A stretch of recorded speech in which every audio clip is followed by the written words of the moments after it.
तुम्ही पाहत आहात MCN न्यूज मराठी।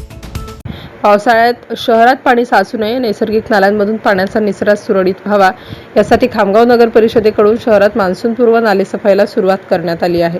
तसेच यापुढे नाल्यात कचरा टाकल्यास कायदेशीर कारवाई करण्याचा इशारा प्रशासनाकडून देण्यात आला आहे।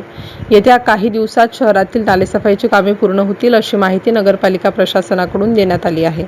खामगाव शहराच्या मध्यभागातून वाहणाऱ्या मुख्य नाल्यासह अनेक प्रभागातून लहान मोठे एकूण 8 ते 10 नाले वाहतात। या नाल्यांमधील कचऱ्यामुळे पाणी तुंबण्याच्या घटना घडू नये यासाठी पालिकेकडून दरवर्षी नाले सफाई केली जाते। तसेच शहरात दररोज घंटागाडी व ट्रॅक्टरद्वारे कचरा संकलन करून डम्पिंग ग्राउंडवर कचरा टाकला जातो। मात्र गेल्या काही वर्षांपासून काही नागरिक, व्यापारी, खाद्यपदार्थ विक्रेते, चौपाटीवरील दुकानदार नाल्यांमध्ये कचरा, शिळे अन्न, कचरा टाकत असल्याची माहिती समोर आली आहे। यापुढेही अशा घटना घडल्यास संबंधित नागरिकांवर कारवाई केली जाईल असे आवाहन मुख्याधिकारी डॉ. प्रशांत शेळके यांनी केले।